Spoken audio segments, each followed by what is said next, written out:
Hershey Park had a pretty good year in 2020, all things considered. Despite the restrictions put in place, they were still able to open their Chocolate Town expansion and the B&M hypercoaster Candymonium, both of which I found to be great additions to the park. What if I told you then that the Chocolate Town expansion is only the beginning?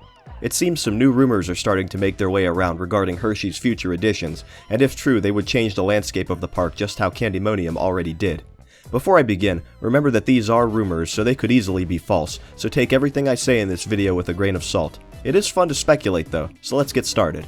First of all, thanks to Hershey Park for sending over this new sunset POV of Candymonium. Looking great, and it looks like there may be more B&M coasters on the horizon for the park. As I'm sure a lot of you know, B&M coasters are some of the most popular in the industry, and they're praised by both enthusiasts and the public alike. With that being said, it should come as no surprise that they also come with a pretty significant price tag. There was a 22-year gap between Great Bear and Candymonium after all, so from a financial standpoint, it would make sense for the park to purchase several coasters together as a bundle to save money. These new rumors claim that Candymonium was the first of a 3-coaster deal with B&M, the other two being a dive coaster and a flying coaster. If this is true, Hershey Park could have one of the best coaster lineups in the country, but let's look a little further. Last year, the amusement industry suffered some of the lowest attendance in recent memory due to all the capacity restrictions put in place. Could this end up affecting the other 2 coasters? Let's say for a moment that Hershey already paid for all 3 coasters. They may end up delaying their construction years into the future so as to keep marketing Candymonium for as long as possible. On the other hand, if they did not complete the payment for the 3 coasters yet, there exists the possibility of them scaling down from 3 new B&Ms to 2 instead.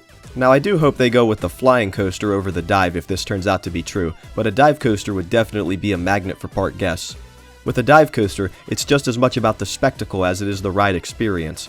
Go to any park with a dive coaster and you'll see people crowding around the drop, watching the train hang there for a few seconds before dropping down. Although enthusiasts seem to critique them, people do love dive coasters, so it stands to reason that Hershey would choose this model over the Flyer if they had to.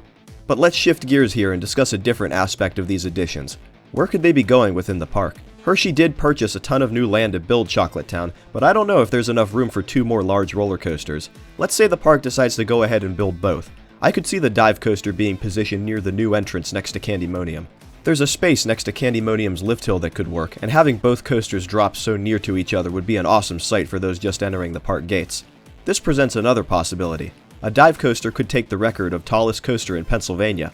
Now I don't know what kind of height restrictions the park has to follow, but Valraven at Cedar Point is 223 feet tall, so even if they cloned Valraven, it could break Steel Curtain's record by 3 feet. I think it's pretty likely that Hershey would go for an original layout, but the potential is still there. I don't know if I would be happy with the tallest coaster in the state being a dive coaster, but if the park wanted to break that record to use it to market the coaster, they could. Now for the Flyer.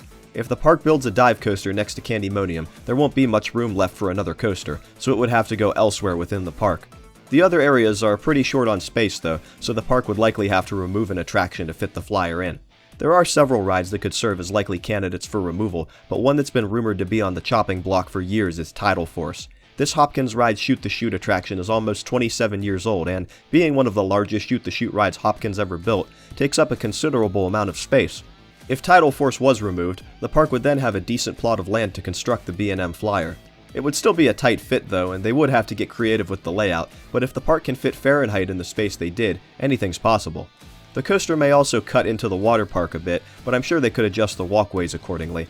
Another possibility would be for the park to remove Wild Mouse as well, which would open up 2 plots of land. The track could then cross over the walkway between both areas, much like how Steel Curtain travels over a main walking path. This would be the coaster I'd be more excited about, as I haven't ridden too many B&M Flyers, but I'm a huge fan of the ones I have ridden, like Manta at SeaWorld Orlando. The dive coaster, I could take it or leave it, as they're usually once and done coasters for me, but I know the public would be all over it.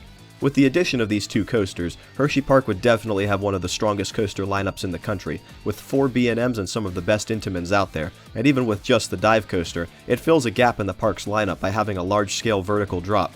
The closest thing to that right now is Fahrenheit. If these rumors do turn out to be true, it will put Hershey over the top as one of the best destination amusement parks in the country, but like I said before, these are just rumors for now. Take everything in this video with a grain of salt, but feel free to add to the speculation. Remember, it's likely that even if this is true, we won't hear about it for at least a couple more years since the park just installed Candymonium. So for now, let's enjoy the new hypercoaster and look forward to what the future might hold for Hershey Park. Feel free to let me know your thoughts and speculation on these rumors down in the comments. I'd love to know some of your thoughts on where these coasters could go. And I'll see you all next time here on Rampaging Rex Productions.